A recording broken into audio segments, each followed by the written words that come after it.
Project Quest is different from the other training programs that I have been involved with because they were personal with me. They were interested not in the generic program, but in a tailored program that was specifically to fit what I needed. I didn't need daycare, so they didn't ask me about daycare. I needed transportation, I needed uniforms, I needed books, I wanted a job. We need to wake up and realize that we need to invest in people, us right here.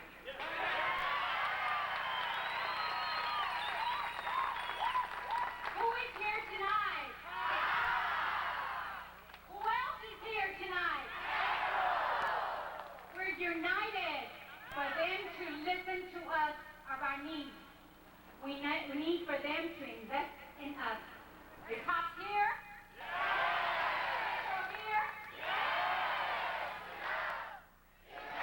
In September 1992, the two organizations, Metro Alliance and COPS, met with the elected politicians for the city, the mayor, the council people, and we were demanding, one, let them know that we wanted to have Project Quest to be part of what was happening in San Antonio. So what we actually needed was money. We needed to be able to make the city make a commitment that the money would be available that we needed. And believe it or not, we were asking for $2 million. What was interesting about that meeting is as we were inside talking to them and they were saying no, the people were outside. Hundreds of people had come in buses and they were all chanting in unison, invest in us, invest in us, invest in us. Their final word though was no. So we walked them out of City Hall to the steps and they opened the door and faced all this hundreds of people chanting with signs and everything else. And then I asked them that question one more time. And as proof of the power of people, of organized people, when the question was asked, the answer was yes. The thing that was really exciting about this thing was that we had a big bulletin there on the side of the building, and we asked the mayor to sign off saying that he was going to support what we were doing.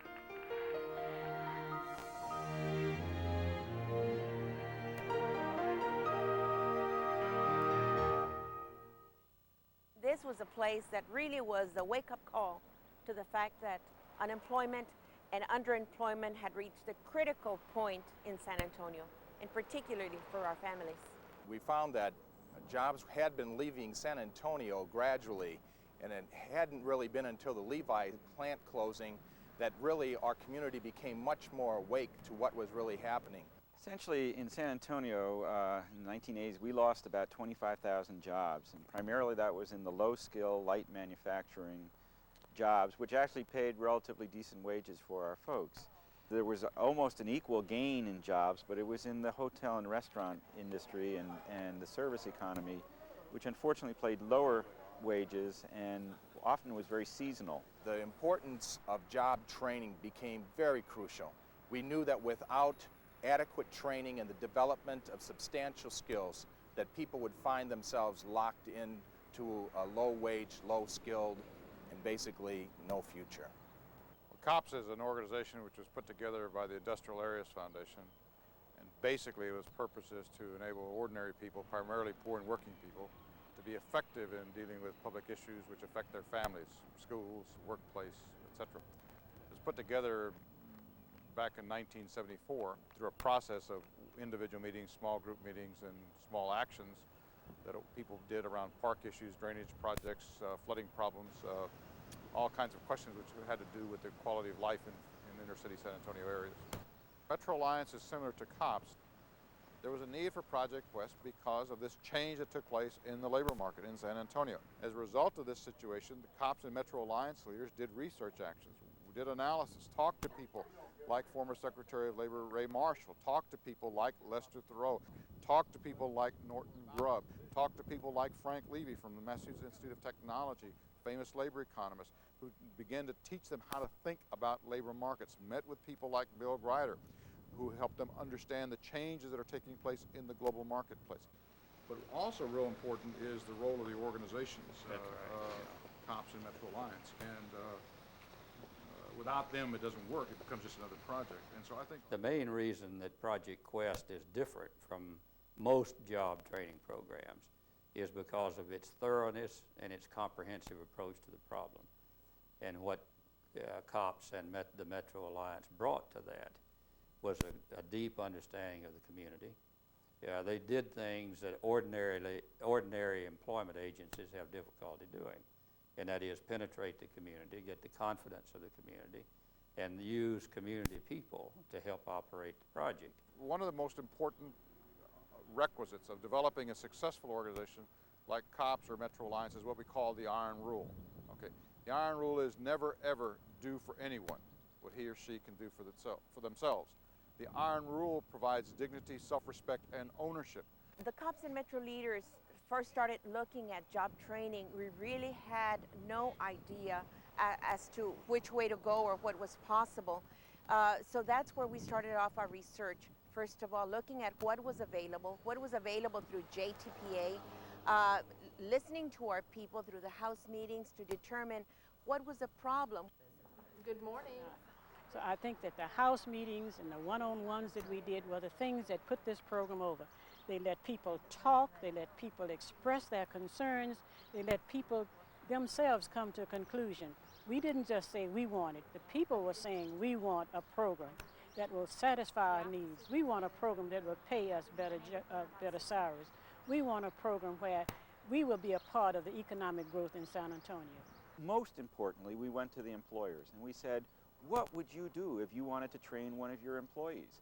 What kind of training is necessary to get your job? Project Quest has been a success from the beginning because it is fundamentally sound. And it's fundamentally sound because those in COPS and Metro understood the problem, found a workable solution that made sense to everyone, and they enlisted my help and asked me to talk to others in the business community. At the same time, they were out with their contacts, which they had established, like the ones with me, and they were talking themselves to the business community. So I think this added some real credibility both to my approach and to their approach. One of the things we discovered in doing our research was there was about 2,000 jobs in the healthcare industry that was changing over every year. And in fact, the hospitals had a very difficult time filling those positions, and they went as far away as the Philippines and other countries in order to fill the jobs that people from San Antonio could have filled. The hospital was committed to Project Quest from the very beginning. COPS and Metro Alliance presented their initial ideas about Project Quest and what it could do for the healthcare industry in San Antonio. Essentially, their question to the CEOs was, if we were to produce a qualified healthcare professional, could you provide employment for them? And it was pretty much unanimous that yes, as many RNs and X-ray technologists and other technicians that Project Quest could provide, we could provide employment for. Today, as one of our strongest allies, it seems so appropriate that Governor Richards be with us again as we bring together all the pieces needed to make this human investment system work in San Antonio now and in the future throughout the state of Texas. You've developed a model that gives the individual the right to choose their skills and to control their own training. And at the same time, it offers assurance that a job will be there when the training is done. So when you succeed, this plan can be a model for programs all across the state of Texas. That is why I am announcing today that I will dedicate $2.5 million in federal funds. So they asked me to commit to $2 million. And it wasn't good enough to say, well, I'll try.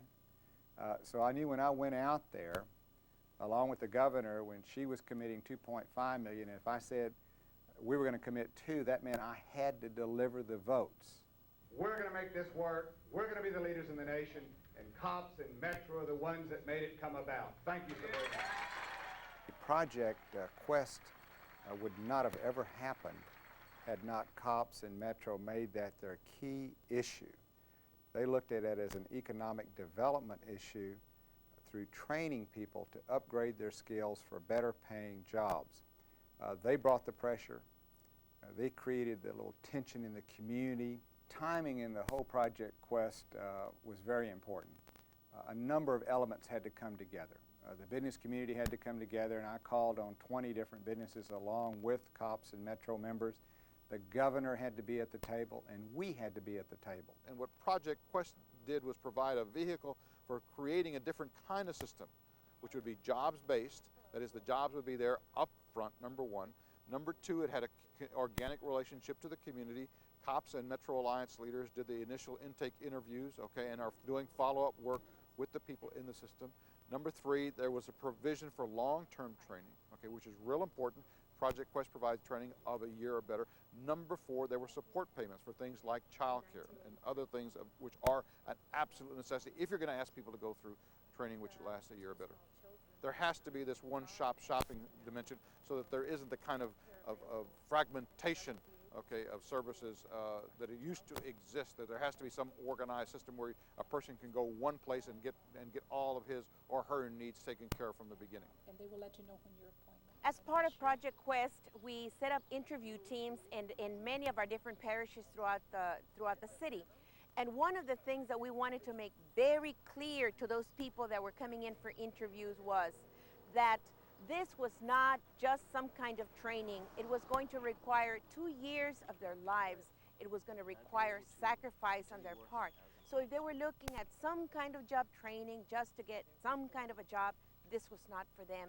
We were looking for people that had the ganas to succeed, who had the ganas to sacrifice in order to make their life better. That's what we were looking for, ganas. Project Quest is a community-inspired, community-supported workforce development project. It's designed to take economically disadvantaged people, put them through a comprehensive training program, and place them in jobs at family-level wages. After they finish their orientation with the outreach team, then they come to us for testing. The test of adult basic education, which tells us your reading and math levels, and the SAGE test, which tells us your abilities in manual dexterity, your finger skills. You have 3 minutes for your test. You may begin. These two tests will help us determine what aptitudes you have and what career tracks you're most likely to be successful in. One of the things that makes Project Quest unique is that the counselors meet with each one of their participants every week. Typically, this happens at a VIP meeting, which stands for Vision, Initiative, and Perseverance. It's a group counseling session. It can also be a group training session. It may also be a group problem-solving session.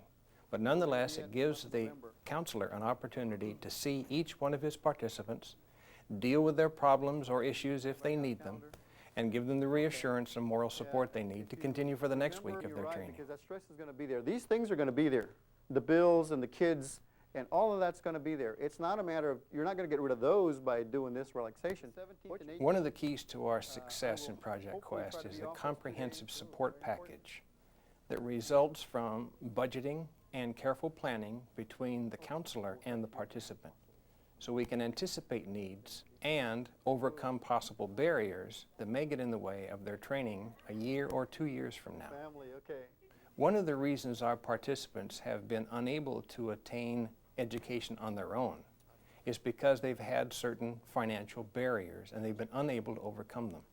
The chief one is child care. So we are able to cover their child care costs. We cover all tuition, books, and fees, and any other emergency needs such as rent or utilities or other kinds of expenses that might prevent them from finishing the program. And lastly, but most importantly, is the continuing support we get from COPS and Metro Alliance. Not only are they on the front end with the outreach teams, but throughout the program they provide mentoring and moral support for the participants all the way through graduation and job placement. The Getting America Back to Work conference was held in Washington, D.C. in 1994. And our first graduate, Cynthia Scott, attended that conference. It was a panel held by the Department of Labor to discuss welfare to work programs. I think that I was probably chosen to speak with him on that panel because I went from welfare to work. And I think that's his Reemployment Act. That's what it's about, putting people back to work. And as he started asking me questions, I think he was most concerned about how I found out about Project Quest and my transition from welfare to work.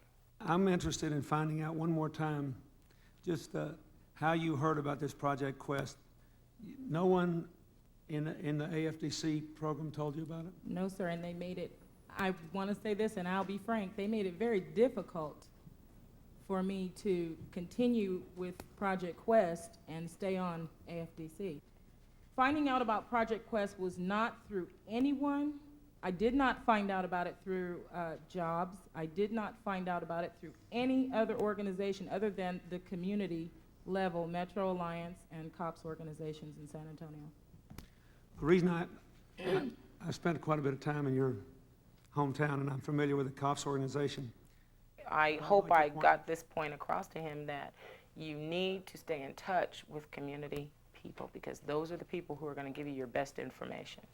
My dream my whole life was to be a nurse. I thought this is my last chance. If I don't get into Quest, get into school, I'm never going to be able to finish nursing school. The result of putting my efforts into school was my nursing degree. And yes, it was worth it. I love my job. This is what I have wanted to do my whole life, and I'm doing it. Cynthia Scott has been at Baptist Hospital for over 4 years, since her graduation from Project Quest. Juan Zamora is currently attending college in preparation for a promising career in computer network administration. Will it automatically do that now that actually? 3 days before the summer session started, I got a call from Project Quest, and they told me that I was going to be able to attend San Antonio College. I was enthused. It was like the greatest day. It's like I've always wanted to go to college, and here they were giving me a golden opportunity. Because of the financial support that Project Quest has afforded me, it allows me to study longer and be a full-time student as well as a full-time parent. So when I graduate, my future looks very good. Sylvia Tienda is another one of Project Quest's success stories. She graduated from school 2 years ago as a licensed vocational nurse and has worked ever since. I drive to people's homes to provide home health services. I do not actually work inside of a hospital in a unit. When I tell people about Project Quest, I tell them that they're there for you financially, emotionally, and they help you get your education. They help you finish, actually see you through. The best thing that's ever happened in my life, next to having my children, is the joy I achieved from getting educated, really, honestly. Maybe that's the only word I'm trying to use here to describe what my kids feel about me now that I'm a nurse. They think I'm awesome. And I am, because nursing is an awesome job. It's an awesome job to help people. It's awesome. God has his angels in heaven. Oh, and his nurses on earth? You have to be on the Family Self-Sufficiency Program. Alicia Walter, formerly of the Self-Sufficiency Program for the San Antonio Housing Authority, is now successfully employed by them, helping others. Project Quest did wonders for my life. Not just my life, my self-esteem, the life of my children, my family. It gave me a new self-worth. It made me feel as if now I have bargaining power. I have that education. I have something to deal with. It was just wonderful. What a difference you made. Oh, well, thanks, Rosa, but you're the one who made it. I'm just giving you the pass to take, okay? All right. Project Quest not only touched my life, but it also touched the life of my children. Since I've completed the training and now I'm employed and in a respectable job that they appreciate, they have a total new respect for myself and other people who happen to be in the system. They realize now that all people really need is a chance, and they look for the best in themselves because I expect it from them, and they know the value of an education and what it can do for you and your family. For anyone having doubts as to if they could succeed, they need to go to Project Quest. They need to be determined, obligated to go out and better themselves. All they have to do is want it. If you want it, Project Quest can give it to you. But you have to want it, go get it, it's yours. The rewards will come, believe you me, they will come.